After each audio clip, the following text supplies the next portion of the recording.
The probability of an event is the chance an event will occur.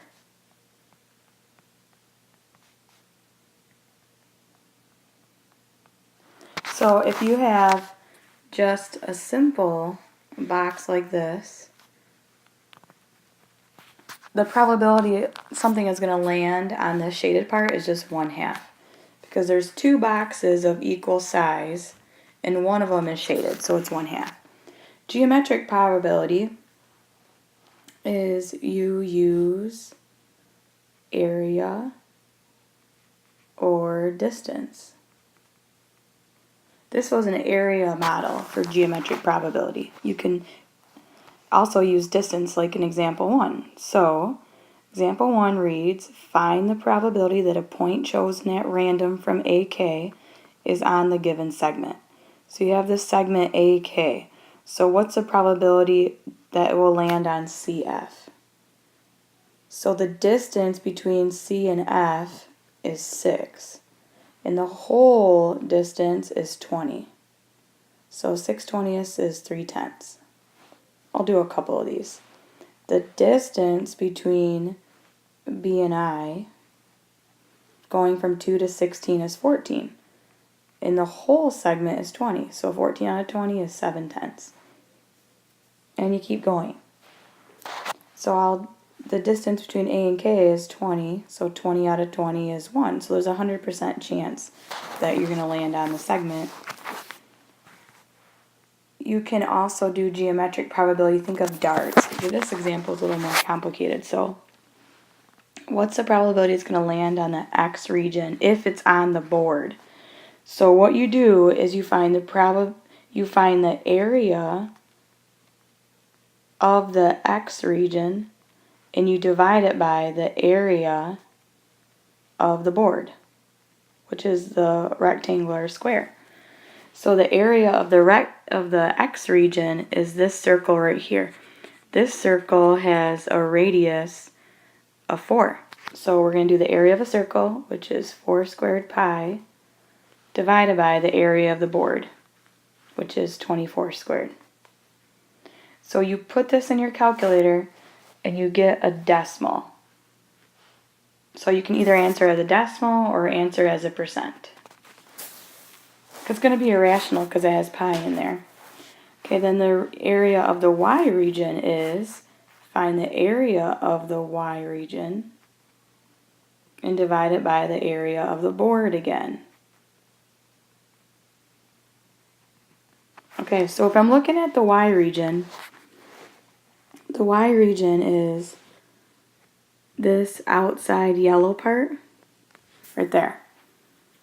So to get that outside yellow part, I have to take the area of that entire circle, which the area is, that radius is 6 squared pi, and then I have to subtract the area of the inside circle, which was area of X, 4 squared pi. So minus 4 squared pi. So 36 pi minus 16 pi is 20 pi. So the area of the Y region is 20 pi divided by the area of the board, which is 24 squared. And again, you put it in your calculator and you get a decimal. You know that if you get something greater than 1, that's impossible because you can't have probability greater than 1. And then the probability it lands on the Z region is the Z. Let me erase this here. Oops, I didn't mean to do that. I'm going to erase.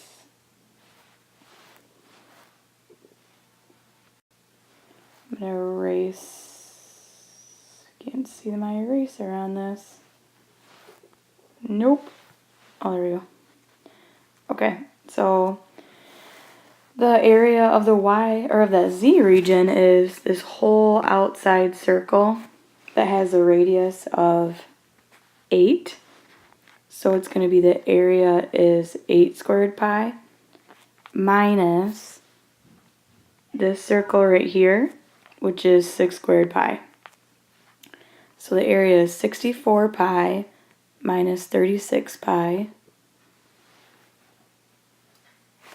So it's 64 pi minus 36 pi all over 24 squared. And again, you just put these in your calculator. So the units, probability does not have any units. It's just you answer as a decimal between 0 and 1 or a percent. Next one, the subway comes by the station every 20 minutes. What is the probability you will have to wait more than 5 minutes? So think of a number line. So from 0 to 20. Think of a number line. The subway comes by every 20 minutes. Waiting more than 5 minutes would be 5, 10, 15. Waiting more than 5 minutes would be in between here and here. So this distance is 15. So it's 15 out of 20, which is the whole distance is 20. So this is 3/4. Or you could answer as 75%.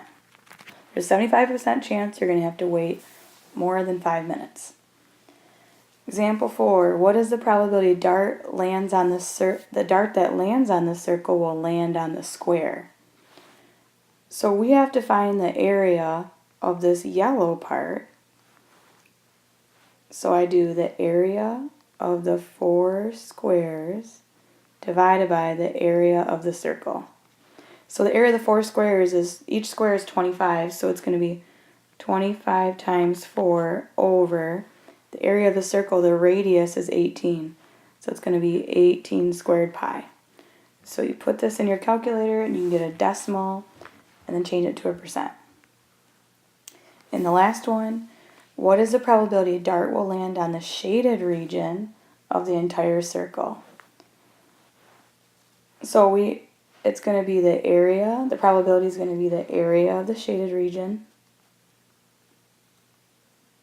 divided by the area of the entire circle. So to figure out the area of the shaded region, you have to do the outside circle, which is 14 squared pi, and minus the inside circle, which is 7 squared pi. So it's going to be 14 squared pi minus 7 squared pi all over the entire circle, which is 14 squared pi. By the way, this is not going to be 7 squared either. So you can put the top part in parentheses, the bottom part in parentheses, and divide them and get a decimal, and that will be your answer.